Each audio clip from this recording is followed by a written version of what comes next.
Yes, good morning everyone.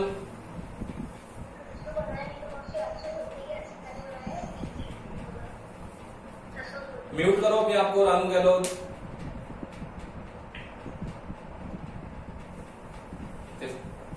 Chapter number 8 चल रहा था अपना बेटा।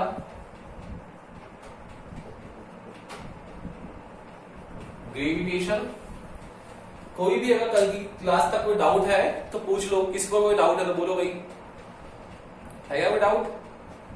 यस और नो?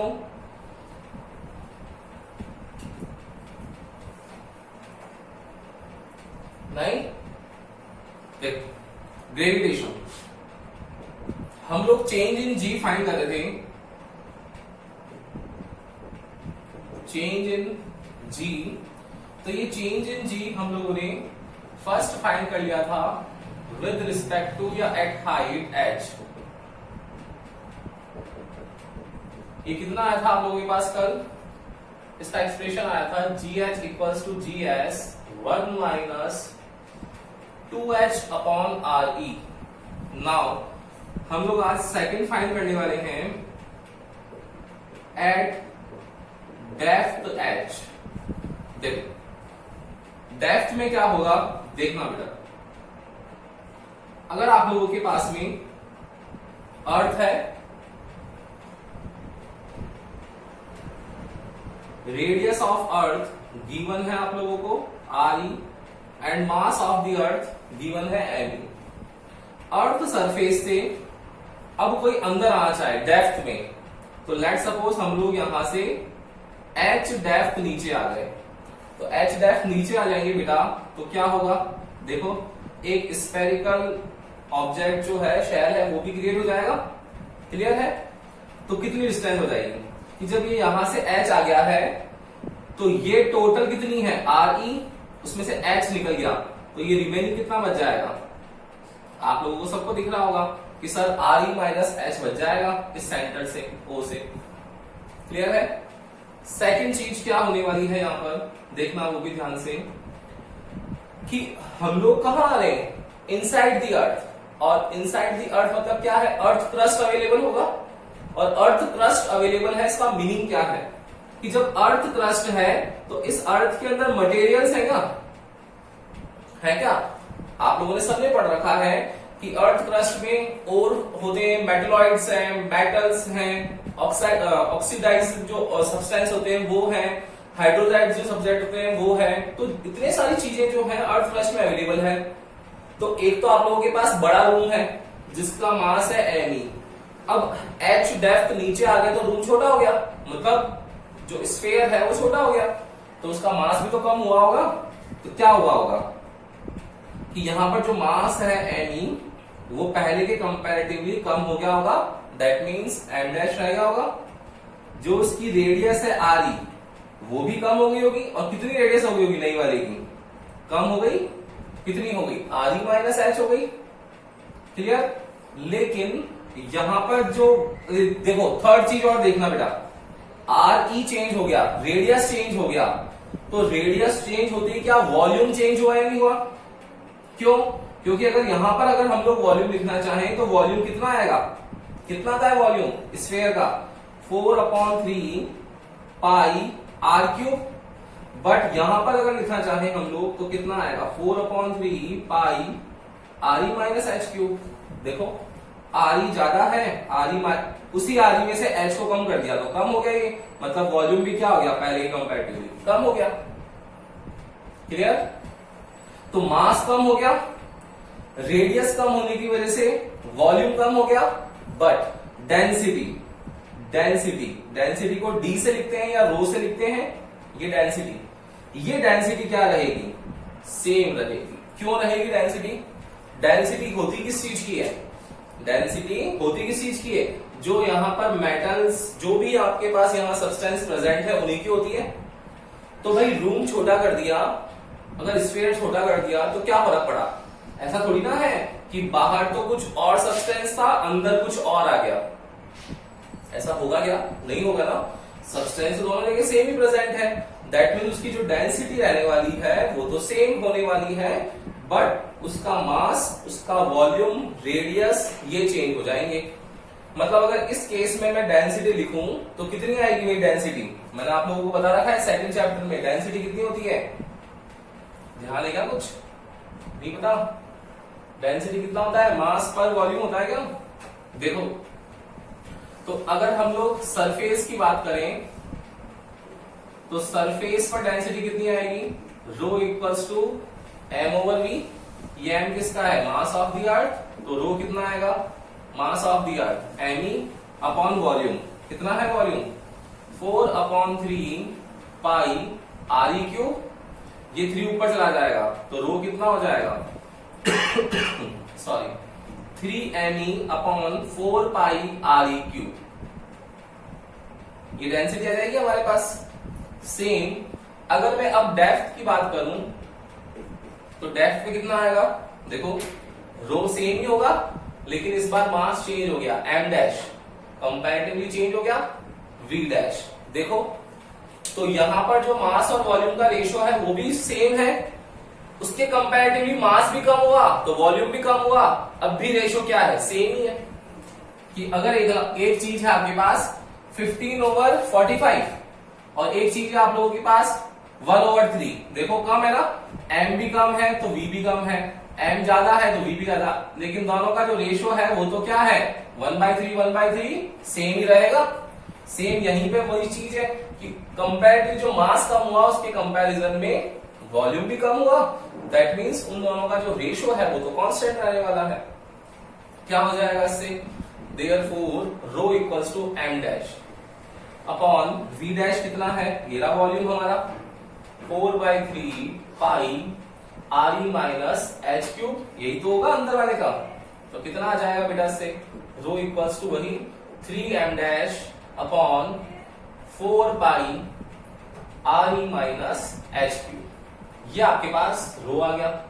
अब आपको कंपैरेटिव स्टडी करें हम लोग तो समझ में आ रहा होगा कि दोनों रो हैं, चाहे वो सरफेस पर हो चाहे डेप्थ पर हो, दोनों ही डेंसिटीज है। तो डेंसिटी को क्या इक्वल कर सकते हैं क्या हम लोग? बिल्कुल कर सकते हैं। तो कितना आ जाएगा? Therefore 3me upon 4 pi R E cube equals to 3m dash upon 4 pi R E minus H cube. ठीक है, कितना आएगा? देखो, 3 से 3 कैंसिल हो गया, इस 4 पाई से ये 4 पाई कैंसिल हो गया, तो वैल्यू निकाल लें हम लोग, कितनी आ जाएगी? m dash over M E, M dash over M E, ये ऊपर आ जाएगा equals to R E minus H cube upon R E cube. देखो, ये रेशियो आया अपने पास। यहां तक तो कोई दिक्कत होगी नहीं आप लोगों को, बोलो। तो एक बार इसका स्क्रीनशॉट ले लो फटाफट से।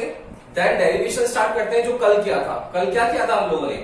सबसे पहले सरफेस पर ग्रेविटेशनल एक्सेलरेशन लिखा, फिर हाइट पे चले गए तो हाइट पर लिखा, और उन दोनों में रिलेटिव चेंज फाइंड किया। तो रिलेटिव में मैंने बता रखा है कि हमेशा स्टैंडर्ड वैल्यू डिनोमिनेटर में आती है, तो वहां पर GH अपॉन GS कर दिया था। यहां भी क्या करेंगे? आप वही बोलोगे कि सर सरफेस पर है तो सरफेस वाला लिख देंगे, कल हाइट पे गए थे आज डेप्थ पर आ गए तो डेप्थ वाला लिख देंगे, और दोनों का फिर चेंज निकाल लेंगे। क्लियर है? बिल्कुल कोई दिक्कत ही नहीं आएगी डेरिवेशन में। तो एक बार इसका स्क्रीनशॉट ले लो, फिर करते हैं आगे। Yes, clear? स्क्रीनशॉट ले लिया? अब देखना क्या करेंगे इसके आगे।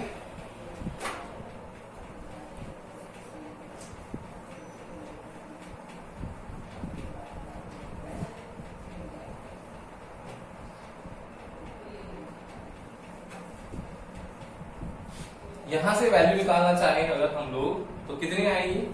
देखो, m dash over M E की वैल्यू आ गई आर ई minus H cube upon R E cube.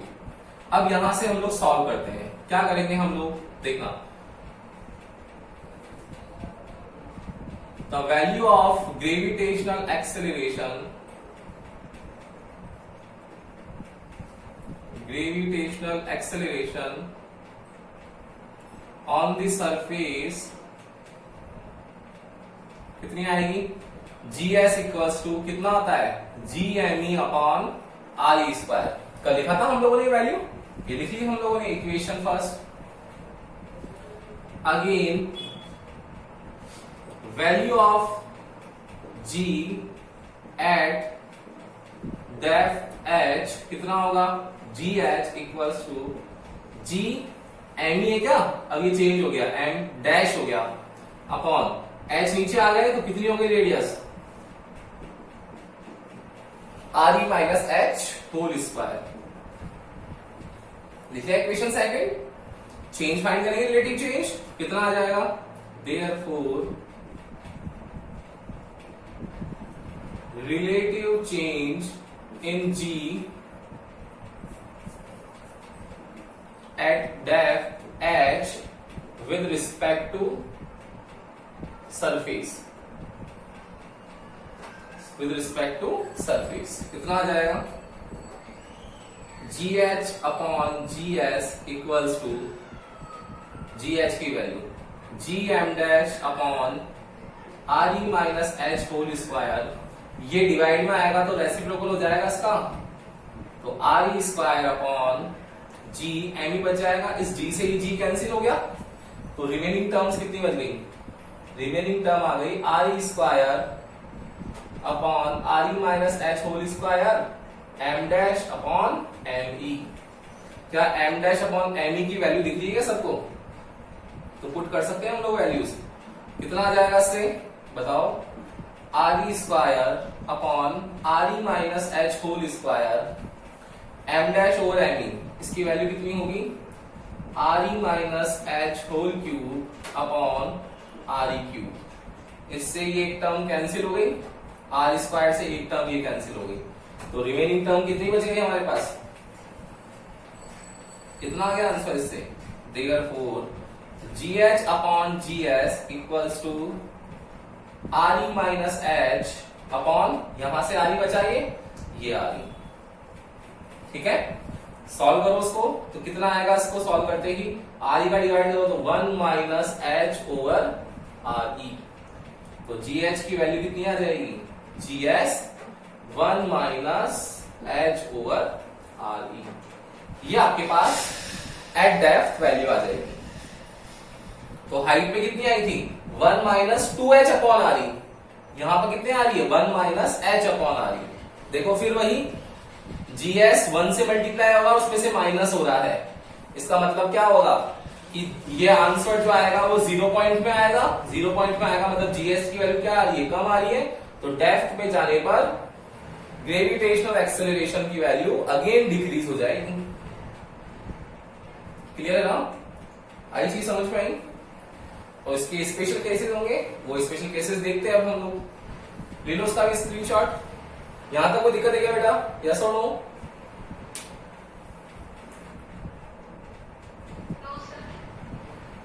ले लो उसका स्क्रीनशॉट एक बार और,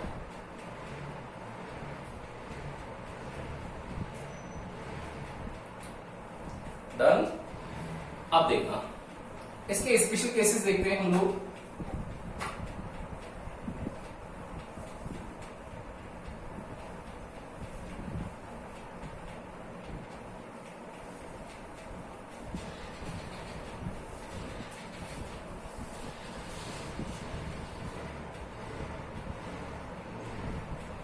स्पेशल केसेस देखते, देखो टोटल सरफेस से लेकर के इसके सेंटर तक कितनी है ये चीज, इसकी वैल्यू कितनी है, re है क्या, टोटल re, तो यहां पर टोटल अपने पास क्या है, re है। अब हम लोगों को डेप्थ पे आना है, तो क्या ब्रेक कर सकते हैं, तो किसको ब्रेक करेंगे, सेंटर तक आएंगे, मतलब इस re को ही तो ब्रेक करना पड़ेगा हम लोगों को, तो क्या क्या कर सकते हैं हम लोग, फर्स्ट कर सकते हैं कि जो h है हमारा डेप्थ वो re का 1/4 हो जाए, तब क्या फर्क आएगा, देखो भाई कितना आएगा फर्क, gh equals to gs 1 minus h की जगह लिखेंगे re/4 और ये re सारी कैंसिल, 1 माइनस 1/4 कितना आ गया 3/4, तो gh की वैल्यू हो गई gs 3/4, ठीक है, देखो 3/4 0.75 मैंने ये बताया था, हो गया कम, देखो gs कितना हो गया 0.75 हो गया किसका, gs का, वैल्यू हो गई डिक्रीज। अब देखो सेकंड केस देखना, सेकंड में क्या हो सकता है कि यहां से पहले 1/4 ही आया, अब हो सकता है इसके हाफ आ जाए, टोटल जो आ रही है उसका हाफ आ जाए। तो हाफ का मतलब क्या होगा कि जो हाइट है, जो डेप्थ है वो कितनी हो जाए, उस रेडियस की हाफ हो जाए। कितना चेंज हो जाएगा बेटा, GH equals to GS 1 minus RE/2, RE से RE कैंसिल हो गया तो 1 माइनस 1/2। क्या ये 1/2 बचेगा, क्या बचेगा, बिल्कुल। देखो तो GS 0.5, देखो वैल्यू 0.75 से 0.5 और कम हो गई, हो गई कम। देखो जैसे जैसे डेप्थ में आ रही वैल्यू कम होती जाएगी, यही तो पता है हम लोगों को। थर्ड चीज क्या होगा, और अगेन अब की बार देखो, पहले 1/4, फिर 1/4 और ऐड किया तो हाफ आ गया, अब 1/4 और ऐड कर तो 3/4, तो H कितना हो जाएगा 3RE/4। नाउ GH की वैल्यू कितनी आ गई, GS 1 माइनस, यहां लिखेंगे 3RE/4, RE से RE कैंसिल हो जाएगा 3/4, तो कितना आ जाएगा, डायरेक्ट लिखेंगे 1/4। तो GH की वैल्यू अगेन देखो कितनी और डिक्रीज हो गई, 0.25 ही हो गई। GS देखो फिर वैल्यू इसके कंपैरेटिवली कम हो गई। और अब बारी है किसकी, 1/4, फिर हाफ, 3/4, अब क्या क्या आएगा, सेंटर मिलेगा हमको। सेंटर मतलब ये जो H है पूरा किसके इक्वल हो जाएगा, उस रेडियस के इक्वल हो जाएगा। तो फोर्थ केस है कि when H equals to RE हो जाए, RE हो जाए दैट मीन्स कहां पहुंच जाए वो, centre, on the centre of earth. कितना हो जाएगा centre of earth, GH equals to GS 1 minus H upon RE, H की जगह मैं RE लिख दूंगा तो कितना आएगा बेटा, GS 1 minus RE upon RE मतलब 0, तो GH की वैल्यू कितनी आ जाएगी 0। मतलब on the centre value of gravitational acceleration will be 0। ये हमारा इंपॉर्टेंट आंसर है कि ग्रेविटेशनल एक्सेलरेशन ऐसा भी होता है क्या कहीं पर जहां लगता ही नहीं है, तो कहां नहीं लगेगा, जहां से उसका जनरेशन हो रहा है, जो टोटल एपिसेंटर है उस एनर्जी का, उस मोशन की वजह से। देखो सेंटर है, इस सेंटर से तो स्टार्ट हुआ था ग्रेविटेशनल, तो इसी के पर्सपेक्टिव में यहां पर क्या वैल्यू आएगी, 0 आएगी। तो देखो सेंटर पे 0 आ गया। जैसे जैसे बढ़ोगे आप लोग सेंटर से, तो सेंटर से बढ़ते बढ़ते ग्रेविटेशनल एक्सेलरेशन की वैल्यू इंक्रीज होगी अगेन सरफेस तक, फिर सरफेस से वापस डिक्रीज होगी ऊपर की तरफ। मतलब ग्रेविटेशनल एक्सेलरेशन बना हुआ किसके लिए है, किसके लिए है, इस अर्थ के सरफेस के लिए, कि जो अर्थ है उस अर्थ का जो स्फेरिकल पार्ट है वो वैसा ही रह सके। जो अर्थ उसका शेप कैसा है, स्फेरिकल है, तो अर्थ का शेप स्फेरिकल क्यों है, किस रीजन की वजह से है, क्योंकि सेंटर पे इसका ग्रेविटेशनल फोर्स उसको खींच रहा है हर तरीके से, तो हर तरफ से खींचने की वजह से उसका जो सरफेस है वो मेंटेन रहता है, साइज मेंटेन रहता है। उसके बाद हम लोग सरफेस से ऊपर चले जाते हैं वापस, तो जी की वैल्यू कम होती है, तो होनी चाहिए कम, क्योंकि ऊपर क्या मतलब है उस ग्रेविटेशनल फील्ड का, हमको तो मतलब है सेंटर से उसका मैक्सिमम हो, तो मैक्सिमम जैसे वैसे होता रहता है, मैक्सिमम बढ़ता रहता है। क्लियर है ना, कोई दिक्कत है इसमें, नहीं है? तो ले लो उसका भी एक बार स्क्रीनशॉट, देन इसके आगे हम लोग ये देखो, अब ले लो उसका स्क्रीनशॉट। ये स्पेशल केसेस है, ध्यान रखना भाई, कि अगर हम लोग सरफेस से चाहे हाइट पर जाएं चाहे डेप्थ पे आए, वैल्यू ऑफ ग्रेविटेशनल एक्सेलरेशन जो होती है वो हमेशा डिक्रीज होती है। क्लियर? नाउ देखो नेक्स्ट है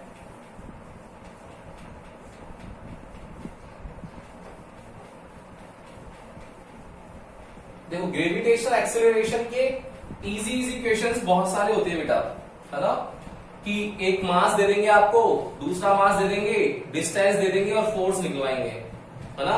ऐसे बच्चों वाले क्वेश्चन मुझे करवाने भी नहीं है आपको, सबको आते होंगे, सब करके आए हो, 9th क्लास क्यों पढ़ी फिर, है ना, तो वो सब करके आए हो। वेक्टर में क्वेश्चन कैसे आता है ग्रेविटेशन का, उसका आइडिया देता हूं मैं आप लोगों को एक बार, कि वेक्टर में ग्रेविटेशनल एक्सेलरेशन का क्वेश्चन कैसे आएगा वो देखना बेटा। ये क्वेश्चन अच्छे क्वेश्चन होते हैं जहां पर आप लोगों को थोड़ा सा माइंड यूज करना पड़ता है। देखना, ये एक इक्विलेटरल ट्रायंगल है, मतलब गिवन है आपको कि इक्विलेटरल ट्रायंगल है। इसके ईच वर्टेक्स पे 1 kg मास, ये 1 kg, ये 1 kg, ये 1 kg के मास प्लेस्ड है। ओके, अब इसका हम लोग सेंट्रोइड पकड़ रहे हैं, ये सेंट्रोइड, जिसको O लिख दो, G लिख दो, कुछ भी लिख सकते हैं हम लोग। ये रहा, ये सेंट्रोइड। ये जो इक्विलेटरल ट्रायंगल है, इसकी डिस्टेंस 1 मीटर है, सब जगह 1 ही होगी। इससे यहां पर सेंटर O पर एक फोर्स लग रहा है, वो फोर्स 30 डिग्री पर है। सेंट्रोइड पे भी 2 kg का मास प्लेस्ड है। ठीक है, तो ये बोलता है फाइंड क्या करना है, फाइंड करना है आप लोगों को, find the resultant gravitational force on centroid of equilateral triangle, centroid of an equilateral triangle. Okay, ये आपको फाइंड करना है। कैसे कर सकते हो, कोई भी अगर हिंट दे तो बता दो मुझे एक बार कि सर हाँ ऐसा कर सकते हैं, कुछ इसमें फोर्स निकाल लेंगे। यस, क्या निकालना है, ग्रेविटेशनल फोर्स। ग्रेविटेशनल फोर्स कितना होता है बेटा, कितना होता है ग्रेविटेशनल फोर्स, बोलो। Gm1m2 ओवर r स्क्वायर होता है। अगर मैं इसको वेक्टर फॉर्म में लिखना चाहूं तो बोलो भाई क्या होगा वेक्टर फॉर्म। देखो ये वेक्टर लगा दिया, मैंने समझा रखा है आपको, 3rd 4th चैप्टर याद होगा आप लोगों को, भूले नहीं होंगे आप लोग, कि स्केलर को अगर वेक्टर में कन्वर्ट करना है तो स्केलर को वेक्टर में कन्वर्ट करने के लिए आई कैप, जे कैप, के कैप, आर कैप और एन कैप यूनिट वेक्टर्स लगाए जाते हैं। क्या ये चीजें याद है क्या आप लोगों को, 4th चैप्टर ध्यान है ना।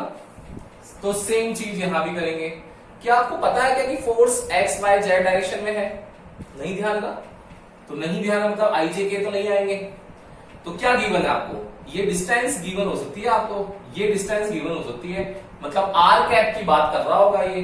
तो उसको अगर वेक्टर में कन्वर्ट करना है मुझे, तो Gm1m2 और R square scalar form dot R cap, अब हो गया वेक्टर।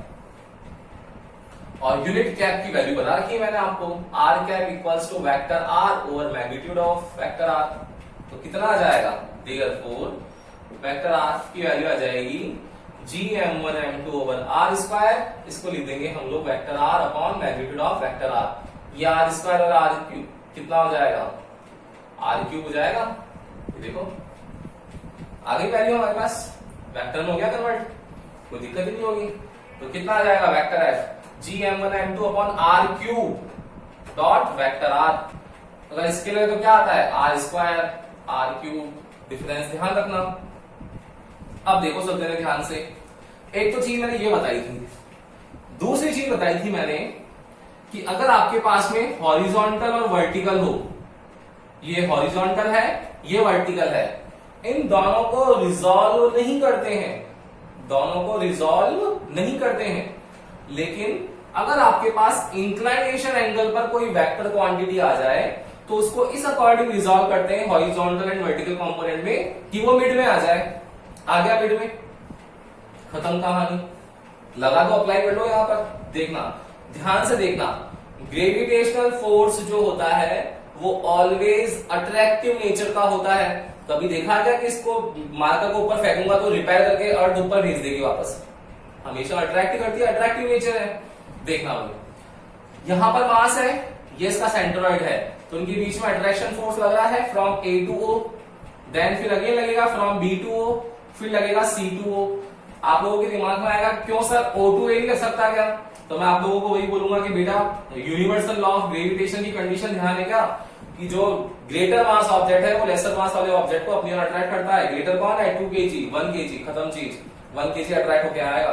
तो A2O, B2O, C2O हो गई कहानी खत्म। अब वेक्टर फॉर्म में लिखना है क्योंकि ग्रेविटेशनल फोर्स तो वेक्टर फोर्स है, तो क्या होगा देखना, ये AO जो है ये बेटा वर्टिकल है क्या, AO जो है ये तो वर्टिकल है ना, तो वर्टिकल और हॉरिजॉन्टल को रिजॉल्व करते हैं क्या, नहीं करते, मतलब इस वाले फोर्स को नहीं करेंगे। लेकिन क्या यहां पर आपके पास ये जो CO है और BO है ये तो इंक्लाइनेशन एंगल पे है या नहीं है? बिल्कुल है। तो आप लोगों के दिमाग में आएगा कि सर इंक्लाइनेशन एंगल पे है तो इसको इस अकॉर्डिंग रिजॉल्व करना चाहिए कि ये मिड में आ जाए। कैसे करेंगे? उसका एक कंपोनेंट उन्होंने दे दिया। देखो, अगर मैं इस लाइन को यहां से इस तरीके से कर रहे हैं तो कितना हो जाएगा बेटा? कंपोनेंट कितने हो जाएंगे मुझे बताओ। 30 डिग्री कंपोनेंट है तो 30 डिग्री पर अगर फोर्स लगा रखा है तो कितना होगा? इसको मिड में लेना है तो एक कंपोनेंट ये, एक कंपोनेंट ये। देखो तो ये वाला कौन सा कंपोनेंट आएगा? cos 30। ये कौन सा आ जाएगा? sin 30। ये कौन सी डायरेक्शन में? प्लस आई कैप में। ये कौन सी डायरेक्शन में? माइनस जे कैप डायरेक्शन में। अब इसको रिजॉल्व करेंगे, इसको भी रिजॉल्व करेंगे। कैसे करेंगे? एक कंपोनेंट ये होगा, एक कंपोनेंट ये वाला होगा। आ गया मिड में? ये कौन सा होगा? माइनस आई कैप होगा।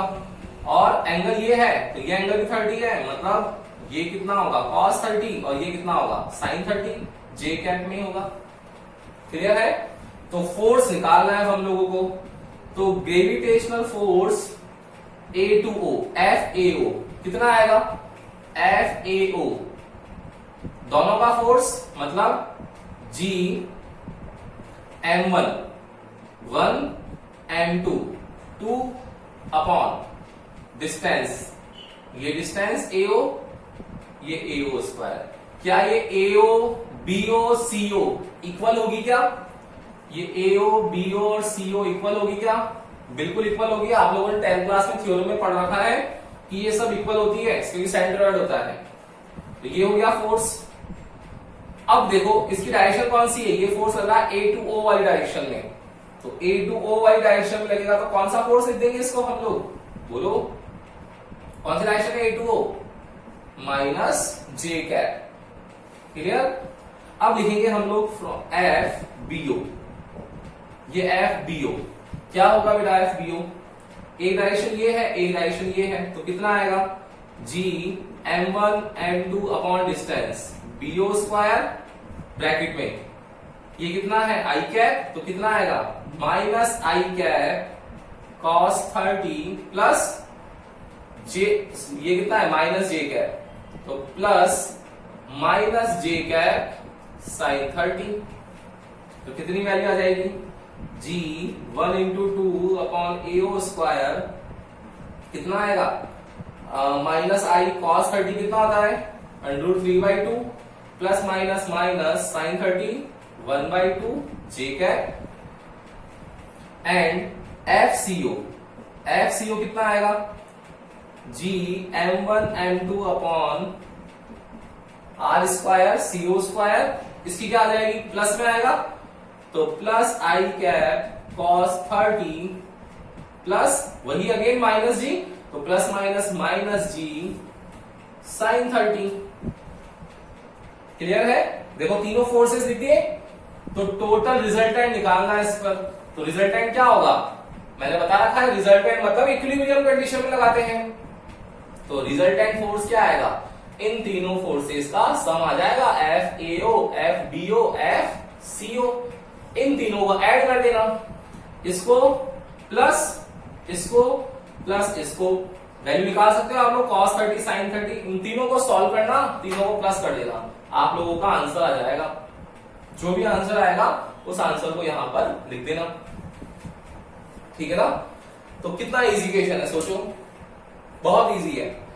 बस कंडीशन एक है कि आपको ये लिखना आना चाहिए। ये इंपॉर्टेंट पार्ट था कि फोर्स आपको वेक्टर फॉर्म में लिखने आने चाहिए। कर लोगे क्या? यस और नो? जल्दी से बोलो, कर लोगे ऐसे क्वेश्चंस? यस चलो तो ले लो इसका स्क्रीनशॉट एक बार बेटा। और ऐसे क्वेश्चन की प्रैक्टिस करनी है ना, इजी क्वेश्चन नहीं कि M1 की वैल्यू ले ली, M2 ले लिया, डिस्टेंस ले ली, डायरेक्ट फॉर्मूला लगा रहे हो G M1 M2 अपन R स्क्वायर। ऐसे क्वेश्चंस नहीं आते अपने 11th में, 9th क्लास के क्वेश्चंस होते हैं ऐसे। ठीक है ना? तो थोड़ा सा ढंग से वेक्टर फॉर्म के बेस्ड क्वेश्चंस करने की प्रैक्टिस करना। ओके, तो नेक्स्ट क्लास में मिलते हैं हम लोग। सब जने अच्छे से पढ़ो और वेदर चेंज हो रहा है तो अपनी सब जने अपनी हेल्थ का भी ध्यान रखो। Okay, good day.